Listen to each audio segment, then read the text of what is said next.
Hello there! The Hippogriff Clan is recognized as one of the most powerful clans in the game, and it's quite welcoming for newcomers. Today we're here to help you learn how to play the Hippogriff Clan effectively. With this build order, players can craft the stunning and strongest relic in the game, known as the Southern Artifact. Additionally, this is an all-in build that works well across various game modes, such as duel, 2v2, 3v3, and FFA mode. This guide is designed specifically for beginner and intermediate players, highlighting both its advantages and disadvantages. The benefits of this build are very easy to learn, enabling players to enjoy away-from-keyboard gameplay while using this clan. Strong early 802 with Relic. Good synergy with most game modes in Northgard. Effective self-scouting abilities. Independence from map spawn. However, it also comes with some drawbacks, including decreased effectiveness in the late game, vulnerability to early game rushes as it is aimed at beginners, slightly reduced performance with a single food tile. Now, warriors, let us proceed. For the lore tech tree, begin with Kindling Spark, followed by Spark Axes, Furnace Mastery, Via Regia, Ember of Prosperity, Fan of the Flame, and Weaponsmith. Regarding the vow, it is highly advisable to obtain the Vow of Poverty to receive an additional 10 stone, 10 iron, and 100 crones for the purpose of forging a relic. This build order addresses specific weaknesses of the Hippo and aligns with the current meta, which includes trade and a low population count. Furthermore, we will refrain from utilizing any early game starting bonuses, such as ruins, sheep, or wrecks, to demonstrate the adaptability of this build. In the summer of 800, players should ideally be able to construct all of these buildings. This setup creates a solid economic foundation to activate the brazier for production enhancements.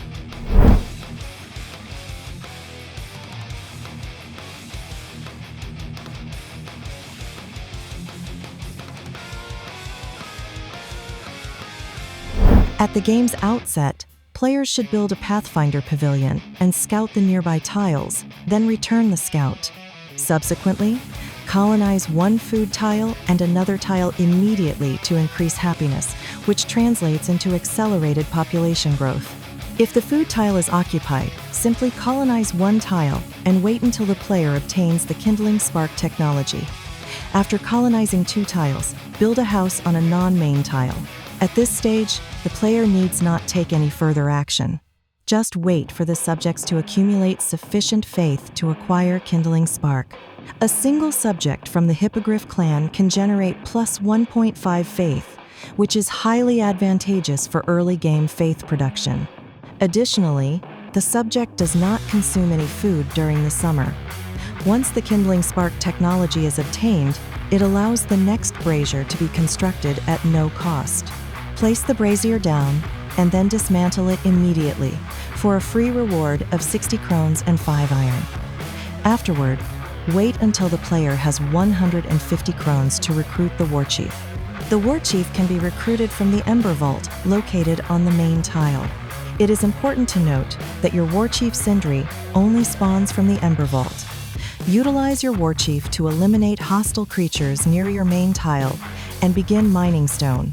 Keep in mind that your war chief is capable of mining ore on a neutral tile, as the player does not need to colonize that tile. Upon obtaining the second lore, promptly construct the forage and lumber back buildings. Subsequently, allocate 4 population units to wood gathering and another 4 to food production. For the military path, consistently opt for the Legion path to have a free sentry camp upgrade. At the 9th subject, establish a mart to generate crones, and then proceed to colonize the 3rd tile, which represents the 2nd food tile. At the 10th subject, designate this subject to the mart building located on the main tile. After extracting 5 stones, direct your war chief to mine iron ores for the future creation of braziers. Following this, construct the second house by employing 4 lumberjacks for its assembly. Afterward, reassign 4 of these lumberjacks to continue wood chopping. At the 11th subject, build a tavern on the main tile, and then allocate the 11th subject to the tavern for happiness production. Once a player has gathered a total of 100 wood, 50 crones, and 5 stones, upgrade the food tile without delay. It is highly advisable to pursue the fishery upgrade, as it does not incur any food malus during winter, which is particularly advantageous for novices in managing food resources throughout the winter season. Finally, assign the 12th subject to the mart building. During the 800 winters, the player should establish these buildings to enhance economic growth and maintain the brazier's activation throughout the game. Begin by constructing the initial brazier on the main tile to facilitate crone and happiness production, as players require substantial crone income and population growth for more robust development. This also provides unique bonuses, accelerates population growth, or decreases building maintenance costs. It is advisable to select the option that reduces building upkeep. Subsequently, assign the subject to the brazier and ignite it using 75 wood. Following this, build the second lumber camp and the second brazier on the upgraded food tile.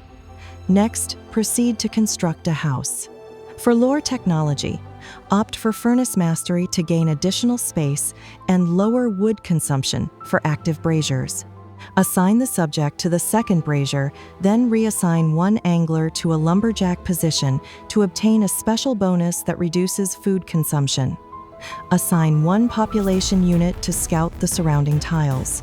Afterward, build a second food establishment and allocate newly spawned subjects to the second food tile. In the summer of 801, players should focus on acquiring specific buildings to facilitate a smoother transition towards activating braziers, producing crones, and forging relics. Begin by upgrading the second food tile. Proceed to colonize the fourth tile, upgrade the town hall to a citadel, and enhance the Pathfinder Pavilion. Allocate 1 or 2 population units for scouting, concentrating on the enemy base. Subsequently, construct the third lumber camp and the third brazier on the second food tile. Additionally, build the fourth house and establish a monastery utilizing 4 lumberjacks on the fourth tile. It is important to note that some map spawns do not feature 4 tiles adjacent to the player's main tile. This issue can be addressed by constructing a monastery on the first lumber camp tile and assigning 3 monks along with 1 lumberjack. An example of building placement with 3 tile spawns is provided. Furthermore, house placement is vital when players are limited to 3 tile spawns. Position the first 2 houses on either the non-food tile or on a second food tile zone, while the third house should be placed in the main zone after achieving furnace mastery, as generating faith early in the game significantly aids this spawn. It is crucial to avoid constructing any houses on the first food tile, as this can impede and diminish the effectiveness of this build. Overall, players do not need to utilize the lumber camp after establishing the essential buildings for development. Maintaining the brazier's activity throughout the year is sufficient. Additionally, assign 2 subjects to food and 2 subjects to wood in the brazier zone to ensure consistent resource generation. Monks can heal clan members and generate faith, which can be utilized to heal the war chief while clearing hostile zones. Clear the tile containing a second iron deposit to facilitate future relic construction. Acquire Via Regia to obtain a complementary mart upgrade. Upgrade it to a fairground build, allowing players to trade with other factions in the game for increased crones income. Furthermore, obtain the Ember of Prosperity to enhance crones and other resource production. Finally, colonize the 5th tile and construct the second mart. Upon obtaining 10 irons, 100 crones, and 50 wood heads for the Ember Vault to create the Hippogriff special relic known as the Southern Artifact, players should then acquire the Fan, the Flames lore as the 6th lore.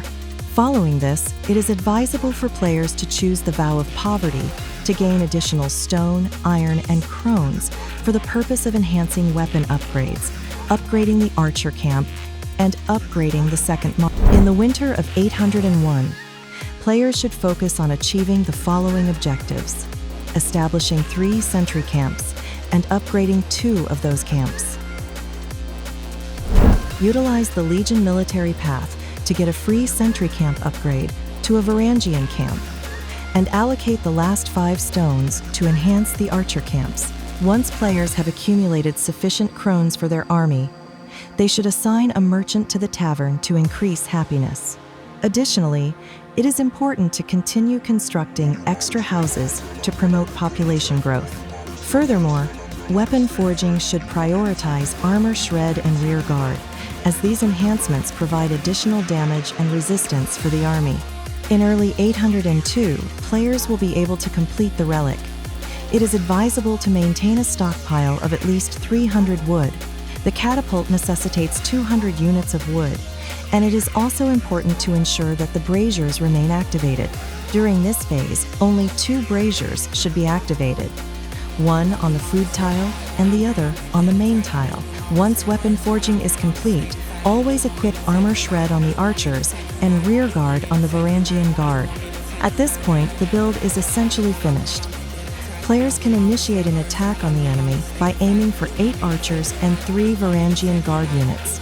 Managing resources can be somewhat challenging, as players need to optimize food and wood production to prevent their units from becoming sick while applying pressure on the enemy.